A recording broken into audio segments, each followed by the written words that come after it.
Okay, On, what questions do you have for me? All right. I guess just get started. Like, what brought you to UX? Like, I feel like I'm always just curious because I feel like UX is like a more established field now, but like I guess like before this time, like so I'm just always curious. Yeah, so I went to graduate school at UNC Chapel Hill in North Carolina, thinking I was going to be a business journalist.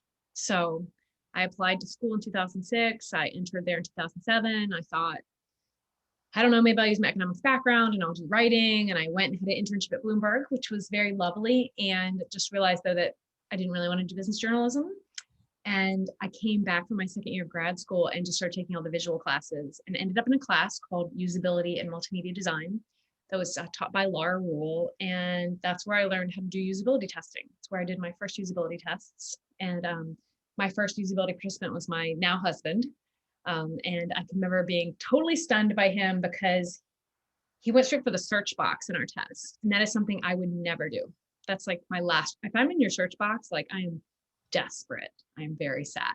And he did that. And that was that first moment where I was like, oh, wow, like people use these systems really differently. Like I never would have done that. And I really enjoyed it. So that's kind of how I got introduced to UX. And after I graduated, I worked as a communication specialist for 3 years where I was a one woman show. I shot videos, I messed with the website layout, I was interviewing people, I was doing all kinds of things. So UX was just a part of my job. And then I've just wanted to move more and more into it over time. Hmm. Yeah, it seems pretty cool. I saw that you like had like content strategy listed as like one of your like skill sets. So do you see that as like being like related to like UX, or like are you also kind of combining UX with like your previous experience in like journalism? So I would say that first off, journalism itself is very related to user experience, just because journalists typically are interviewing people a lot and trying to understand motivations and why they're doing the things they're doing and trying to get the full context in the story. And that is very much what we try to do as UXers as well. So there's a number of people running around in the UX field who are former journalists, which is great because there's a lot less jobs in journalism now. So bring them over to UX. We've got plenty of room for them. I started to move into content strategy and learning those skills because I didn't want to keep writing the same blog posts over and over again. I kind of felt like I was kind of okay. I'm like just doing a lot of writing for these websites I'm working for, and I wanted to work on more of the strategic part of it. So I joined the Strong Content Strategy Alliance, which is just like a free industry group, and I ended up working with a group of people who were real experts in content strategy on this like best practices templates, which was really great. It was like this guide they produced in 2014, and I just learned a ton about content auditing and inventorying and persona work and that sort of thing. And it was a natural shift from focusing on journalism and communication to content strategy more. And some of it, when we hear a word like content strategy, which I absolutely think is under the umbrella of UX, it can seem like it's this new thing, but it's really just communication planning that's now applied to the tech that we live and work with. When we did communication planning before, prior to the internet, you get a brochure out in the world and then it was just like gone. With things online, right? Somebody needs to govern it. Somebody needs to pay attention to it. You're going to go through different iterations. There's this opportunity to make it better, to actually look at analytics and change. And so content strategy was a great step out of kind of content editing and content writing. And then over time, as you do content strategy, people are like, well, how do we know what to do? We only know because of research. So you have to do research. So then I started getting more and more into research and like really enjoying the user research things. And then from there, you go into user research. And so you research and you discover these problems. And so then whoever you're working for goes, well, what should we do instead? And then you're like, okay, now I'm a designer and I'm going to start designing. And so it's just been this natural progression to doing more UX design, but I always have an eye for the content. Like I can never ignore the content because that's just where my beginnings were, I think. Yeah, I was like, I kind of relate to that because I got into like UX because originally I was doing like privacy and security research. Like originally I was like literally just like working on like networks and like servers, and then I went kind of into like actual like the internet security, and then now I'm like doing just like privacy security UX, and like obviously like it's very difficult to like get like a highly specialized job out of undergrad, I think, but like yeah, like I was like, UX is like just, yeah, I was like, it's kind of like a part of almost like everything now. So Yeah, no, it's great. We need experts in the user experience around privacy and security. I mean, that's a great area to focus on. yeah, so kind of relating to what you were saying about like kind of like different roles you were playing. Can you kind of give me like a yeah, it's just because like at least like the program like my school like it tries to focus on like building like design research and like actual like prototyping building skills. So could you give me like a breakdown of like like what skills or like hats are you typically like wearing on like a typical project? Yeah, so it will depend on the project. Sometimes I get to just be the user researcher, but more often than not, especially because I work with a lot of nonprofits and organizations that maybe haven't invested in UX before. So they're never going to start off with like, let's get a UX researcher. They're going to start with a UX designer who's then going to be expected to both do some research and also do the design. So I end up making a lot of prototypes in either Sketch and InVision or in Figma often. Sometimes Adobe HD, sometimes oh my gosh, I forgot the name of the other one we were working on recently. I don't know, they're all running together in my head. Azure, that's right. So I would say I would love to spend more time in research, and I got to do that at Lenovo, and that was a great experience to just focus on research while I was there. But I end up wearing a lot of hats, which to me is fun because I like variety. So I have to make the prototype. Sometimes I'm testing my own prototype, which is not ideal. Ideally, somebody else would test your prototype because there's a bias I come to it.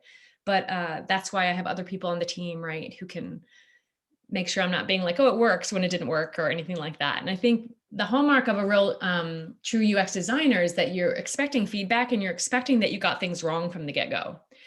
And this is a big shift in thinking from, for example, marketing teams I've experienced who love to come up with like great ideas for websites and other things, and they just kind of start running with it. And the UXer never says, oh, I have a great idea. They say, I have an idea. It's probably wrong, but we're going to get to the right thing if we just keep putting it out there and getting response from users.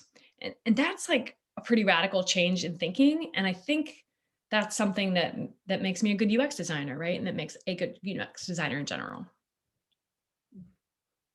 So I guess going off like the other question, like, do you think there's any like benefits to like specializing and say like just like user research or like versus, kind of being like the jack of all trades and yeah, being able to put on different hats? Yeah, I think it depends what you want to do. And the nice thing is that you really only need to figure out like what do you want to do for the next 3 years because it will change over time. So I spent a few years focused a lot on content strategy, and then another year or two focused a lot on UX research, and then started to move into this phase where I was dealing a lot with interaction design and UI and prototypes and that sort of thing. And so I can kind of do a lot of different things. And it's great to specialize if you know you're like, my passion is research and I love it and I could do it all day, every day and not get tired of it and that sort of thing. Or if you think you just want to do that for a little bit and then switch, like the nice thing about our industry is there's so many jobs and they're really needed. So I notice people moving around within it. So I notice, designers who want to become researchers and research who want to do more design, and so there's opportunities to do everything. I think the main thing is that it's getting that first UX job where you get to start to apply your skills. And then as you try different things, you kind of are like, oh, I love wireframing. Or you're like, I hope I never have to wireframe again. I wouldn't care. I'm happy to test them, but I don't really necessarily need to make them. People just have different reactions, but you don't really know until you do it and you kind of do it day after day. So there's value both ways. You could specialize, but you could also be a generalist and go to a smaller organization where you can use all your skills. If you're working in a place or trying to work at a place like IBM or Lenovo, one of these big companies, they typically have very specialized roles. So there, I was a user researcher. I couldn't even begin to design. I would have totally been stepping on the designer's toes. They would have not have liked that. Like they'd be open to my input, but like if I actually pulled up a file and started designing, it would have been like a no. So that's pretty different. Yeah, I guess that's something I've been noticing, like especially like tech companies, it's like everything is like really like specialized, but then like, there's some people just UX, like all of the UX, we just need it. So yeah, I guess it's something like I've been noticing, but yeah, it's good to get a bit. Yeah, it's gotten even more specialized in the last 5 years, I've noticed. We have the rise of people called UX writers and content designers, and we didn't have that 10 years ago. And it is interesting. It just kind of depends what you want to do, but there's plenty of room for both specialists and generalists because there's so much technology that's a part of our lives now. Oh my goodness, we're just going to need more and more people to understand how to do this in a way that's user friendly and that's meeting the needs of users. Yeah, it's just like what job titles do I even apply for? Oh, I Like, know, I know. The job titles are a total mess, and they often just don't reflect reality. And then I have friends, who they're like four of them at one company. They all have the same title, but they all do different things. But you wouldn't know that unless you were in the company and you talk to them. It's very yeah, weird. I think like yeah, like one of yeah, like I got like this advice from like a senior in like my program, and she was just like sometimes like if it just says UX, like you have to ask them specifically like, okay, like what do you want from me basically, because it's like UX is almost like the catch-all term for like all these like different things. So you might not you like go into this job like thinking you're gonna do one thing, you're doing something completely different. You are absolutely correct. Yes, it is good to ask people what what do you expect me to do. I also want to say that I think all the senior females that I know, because that's kind of like the people I talk to really regularly, we have all had to explain UX to our bosses at some point. Our bosses who hired us for UX, because sometimes people don't understand that it really is about iteration. It really is like, no, we actually need to like change the agile process to include research. It actually means not going with your gut and not going with intuition and making data informed decisions. And that is just it's a big change, right? Kind of like we were talking before about this idea of like we're probably wrong and let's get it right. That is very different than people who are just like trying to like get this thing out the door, this website, this product, whatever, and we want it to be good and done. um, that's different. So I think it's good to ask a lot of questions of the people who are hiring you, and you can notice the red flags. That doesn't mean you don't necessarily take the job, but just know that most people I know end up doing a lot of education around user experience unless they end up somewhere like a big organization that has a really mature UX group. I guess like yeah, going off like I guess like it's an interesting point of like you have to teach people who hired you for UX. Like, how often have like you experienced that and like how have you like navigated that field? Um Yeah, that's hard because sometimes people really want to learn about it and they're like, oh, that's great, but they don't actually want to implement the changes, right? So I have experience, and I've also heard other people in our industry experience this desire for UX theater so that people could point to me and say, look, we have a UXer here. She is totally paying attention to, how to put the buttons on the thing and blah, blah, blah. And putting on like, quote, a dog and pony show. And that's not why I got into this field, right? I got into this field in order to make tech better for people and also the experiences people have with companies as a whole, not just tech, but like the whole experience from customer support to your first interaction with marketing and that sort of thing. So it is definitely a challenge. And it has been the reason, I've left sometimes when I've kind of gone like, you know what, I don't think they're serious about UX. So I'm going to leave now. And then there's other organizations who come to you specifically looking for it. And there's other organizations who come to you specifically, I do a lot of consulting and they'll come to me for one thing, but then you back them into research and you go, is that really the right thing? Like, let's do some research on this and let's figure out what you really need.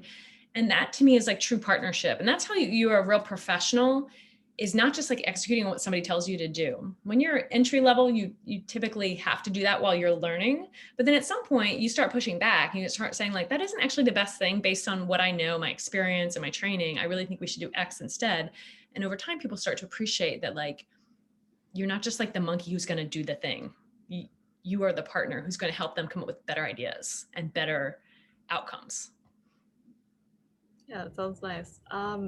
I guess like yeah, the next question it kind of relates to that, but is there like anything else like you wish you had known before like you got into like the UX field?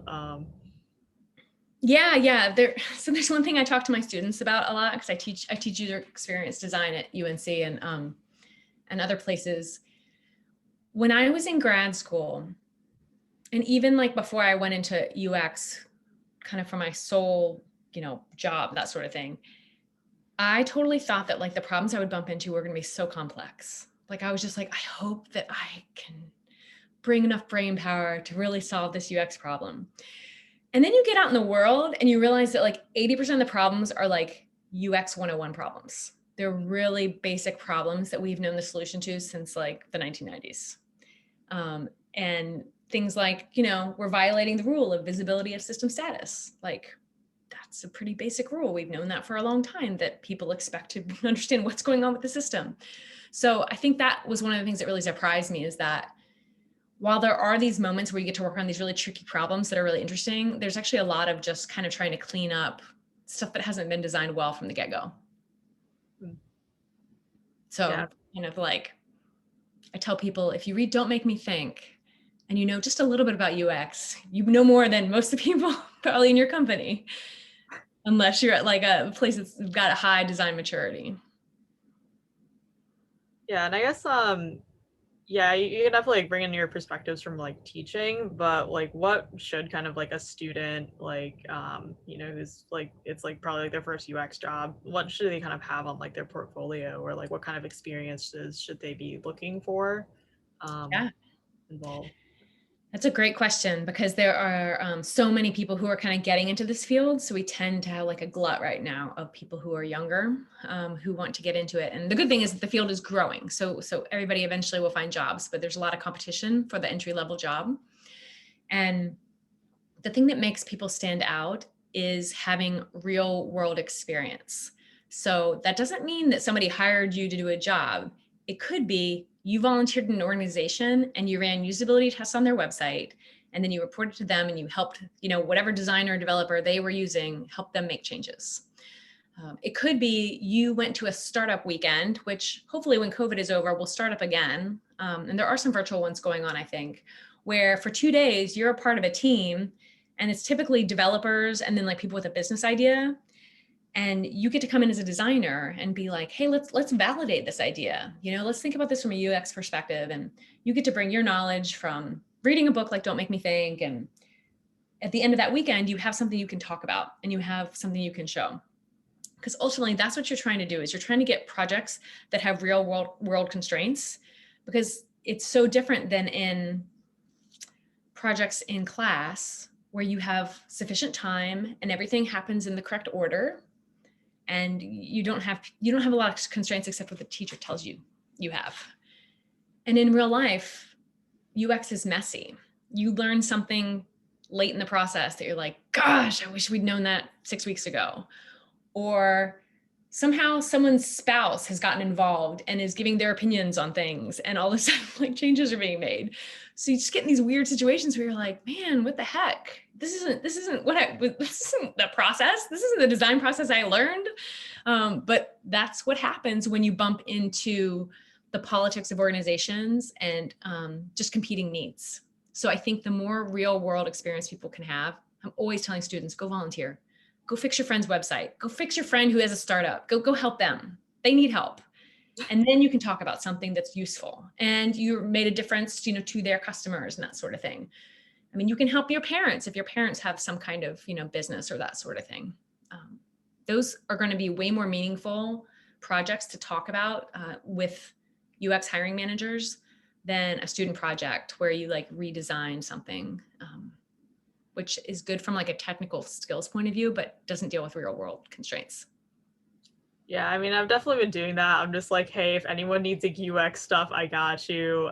But then people are just like, oh, like what's UX? Like, Yeah. yeah. I mean, like most of it's just with like, oh, like I mean, it's been more like UI stuff where like I'm just like making like the website, and then I feel like a lot of times like you show it to them, and they're just like, okay, this looks nice. This is fine. I'm like, okay. Yeah. Anything you can do to validate things, though, any kind of user research you can bring to the process, if you can help them get their analytics set up correctly. Oftentimes when I ask people about their analytics, because that's a great way to get data about a website, it'll be like they're not set up, or they're not set up correctly, or they don't check them. And so you can say, well, let me look at your analytics. Let's say you have them, and you can see if they're set up correctly, because there's all these free classes on Google Analytics, for example. And then you can say, okay, this area looks kind of problematic. Nobody's even visiting it. Like, what's going on? And let me try to solve that problem. Like, what is the research question I'm trying to solve? I think there's also great organizations like Code for America who are always looking for help. There are chapters all over the nation, and they need designers. They need people who are willing to help out with the design because they have a lot of developers. And I guess like my next few questions are about like your trauma informed design like work. Because like yeah, like I found it because I was like Googling. I mean, I'm also like a women and gender studies double major. Ooh, And yeah, like really, yeah, I'm very fascinated by like the entire like intersection of like gender and social justice and like technology. So I was like doing some research about I was working on like a project for one of my classes about like online harassment and how a lot of like and I was like trying to focus on like how a lot of like the online mechanisms of like platforms like enable this or like keep people from being able to get help for like online harassment. So I was just looking up, I was like, hey, is there any like just trauma informed UX out there? And yeah, like your website popped up. So I'm just really interested to know like how do you like start getting interested in that, or like how did you kind of like put those pieces together? yeah, it's a good story. I had a daughter who went to preschool. She's 9 now, but she was little. She was like 3. And I had a fellow friend who, another mom with her daughter who also went to preschool. And so we would meet on the playground like after preschool at like 3 and chat.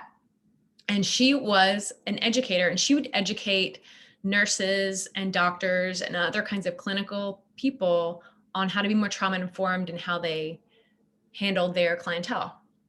And I can remember her talking about this, and I was like, what is trauma informed? And this was like 2015, 2016. And so she just totally educated me on it. And I was like, this totally makes sense. And I had also been influenced by Ginny Reddish, who wrote a book called Letting Go of the Words, where she really spoke, it's probably a book from like 2010. She spoke a lot about how a good website is a good conversation, where it's like a give and take and that sort of thing. And so I just started to put those ideas together and think, wow, I don't know that websites are doing this or paying attention. And my friend was on the board of a local agency that worked, it was like a domestic violence, what would I say? It's not like an individual agency, it's a coalition of domestic violence agencies. So they like helped them across the state of North Carolina. And she was like, I think you could help our website. And I was like, I think I could too. And so I just started to apply the principles of trauma informed design that came from SAMHSA, which is a part of our government. We kind of have these 6 principles. And I just saw there's a lot of overlap with UX. And I just started to apply them to my work. And I ended up winning a grant and doing a pro bono, like a project for them where they didn't have to pay. And then, Aquent Design for Good grant paid, which was great. And then I've just had the chance to do it on other projects. In the fall, I got to work on a project to serve human trafficking survivors and to help them find services they're eligible for without having to retell their story over and over, which is really not cool, right? And traumatizing in itself. So there's lots of opportunities, and I'm seeing more and more interest in trauma-informed design as more people kind of say, yeah, like, why can't we have trauma-informed spaces, like physical spaces? And why can't we have trauma-informed digital experiences? And it's something that it's beyond just like safety, but it's about, co-participation and transparency and trust and some of these things that are really important to anybody who's been through any kind of trauma. And I kind of came through it in this whole like interpersonal violence sort of trauma. But I was listening to one of my students last fall whose parents had just gone through a hurricane, and I was listening to the process that they had to go through to get disaster relief from FEMA. And it involved like downloading a form and printing it out and faxing it back and all this stuff. And they lived in like a small town, and I don't know what faxes they were going to use. Like there was no like office. It wasn't New York City, right? There wasn't like a place down the street to just go and like send a fax. Like, were they going to like plug it into the generator in their yard and find a fax machine? And like, it was just crazy. It was crazy that people going through a trauma and a bad experience would have to do something like that on top of it. And I think there are definitely groups that are helping our government work on it, but there's just a lot of room for improvement in tech in general to be sensitive to people who are in vulnerable situations for whatever reason, and making it a good experience where they really feel empowered to get help and take the next step and not just say, this is too hard, I give up. Yeah, I mean, like my follow-up question for that was going to be like, what kinds of engagement are you getting on that work? But I guess you kind of answered that, and it gives me a lot of hope. Mhm. Um, It's increasing for sure. Was I There's frozen definitely just an then? interest. Yeah, it's increasing. I run a trauma-informed just monthly call we have now starting in January. Some people found me last fall and were like, we want to talk more about this. So we've been running a monthly call about trauma-informed design. And there's a Slack group called Design for Social Good or something like that, or Design for Good. And so a lot of people are in that. So there's an interest in our industry. I'm not sure if why it's happening now necessarily, but it's great that there's a desire for social justice, economic justice, treating people better in tech, both women, both people of color, like making it a better experience for everybody all the way around. And I'm hoping that force will continue and that will continue to swell and rise up. And I'm just grateful for all the conversations I'm seeing people have that we didn't have 3 years ago. Yeah, I mean, I think it's just like people are just starting to become like more like critical of like technology in general. Like, I think I was having this conversation with, like one of my classes. It's just like, oh, like everyone used to think of like Facebook as like, oh, this is where like you go to find community and connection. And everyone now is just like, it's just stealing your data and like, that's bad. Yeah, we've become a bit jaded when it comes to a lot of it. So it's interesting how we'll come up with solutions to solve some of those things that we have a problem with, and while still trying to maintain some of the benefits of technology. Yeah, I guess I kind of wanted to follow up on like one of like your earlier points. Like I guess I've noticed this like even in like a lot of my classes, like UX is all about kind of like balancing like competing needs, like both kind of like the more like micro ones and like the more macro ones of like in your organization. So I guess kind of how have you like navigated that, or like when you were going into this, like were you kind of expecting that that was going to happen? No, I did not expect that was going to happen. I totally was naive. And I think I am glad they're talking about it in your program, because I think, most of the time people coming out of a program just think like, I'm going to just point out all these UX issues and all these problems that I can see with this website or this app or whatever, and everybody's just going to fix them and it's going to be great. And that is just not reality whatsoever. There are various reasons why people want to do things differently than how a UXer might approach it. So that was like a reality check. I can remember running usability tests on this one thing that I have to, not tell the details of because I'm under a non-disclosure agreement, but it was just like a total fail. And I can remember going to the program manager and being like, well, we're going to change this, right? And he was like, nope. And I was like, what? And there were political issues. So we ended up like having to compromise, and like, yeah, that's a whole different story. But so typically at organizations of any kind of size, a UXer will be having communication with a product manager or a program manager who is really representing the interests of the business, of the organization. And my job is to represent the interests of the user. And we need to find the overlap between us, between your needs and the user's needs. And we need to figure out like what's the design and the content and the stuff that needs to happen in the middle that will serve everybody, because we can't do everything users want to do because we wouldn't have sustainable businesses, right? We need businesses and organizations that can sustain themselves, but we don't just want to do what the business wants to do, because that's how we end up with like pop-ups all over the place and getting annoyed and having like crappy user experiences, right? So it is often having conversations with product managers. And I've noticed that sometimes product managers can have this stance of like, prove it to me that I should do this. And I think that is quite confrontational and not helpful. I think what I typically am trying to do with people in an organization who might have different interests in me is I say, let's do the research together. So we're looking at the same data, and then we'll make decisions together as to what makes sense. But like, if it's a prove it to me sort of thing, like, I'm like, come on, like we're on the same team. And I think in tech, sometimes we forget we're on the same team, and that doesn't feel good. And that's, I think, a big reason why women leave tech. And that's a big problem.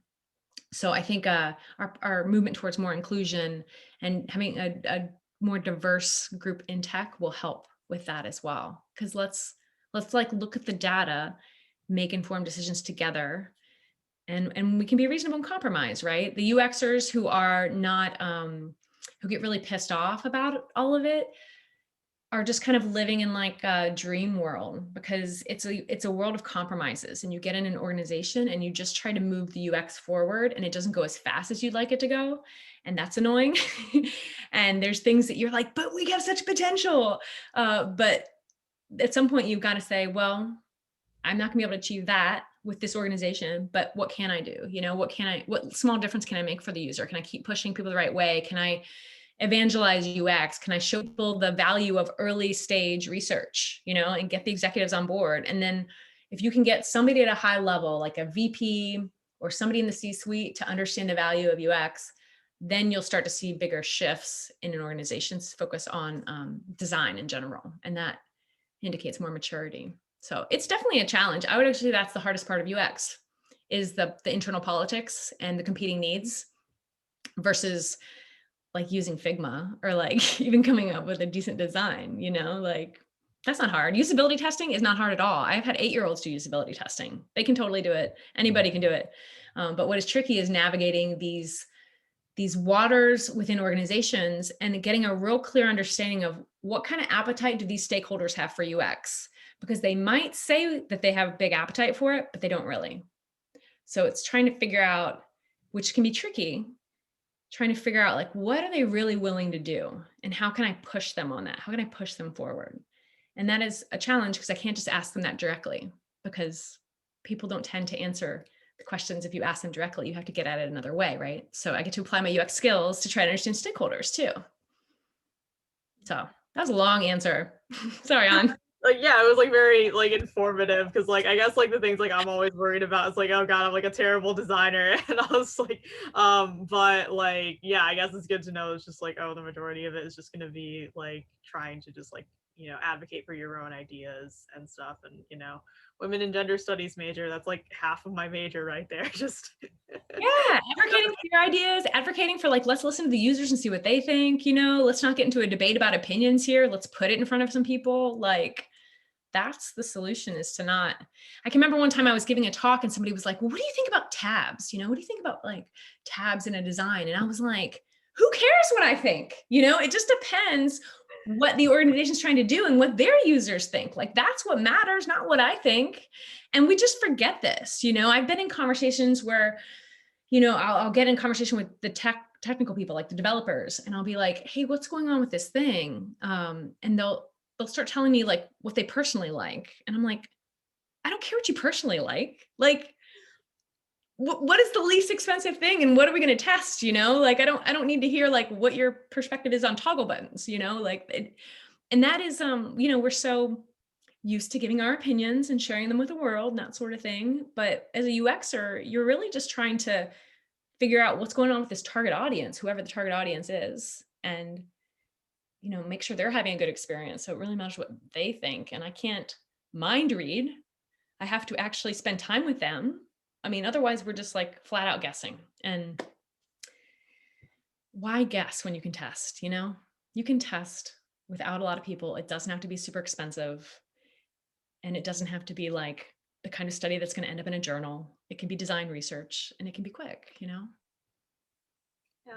I guess like you mentioned kind of like, specifically like women in like the UX field, like would you say that it's like a pretty like equal like field? I know like at least like within my program, I think like it hit like I think it hit like pretty 50-50 like gender parity like last year. Yeah, but I just wanted to see like, is that still the case like in the actual like industry itself?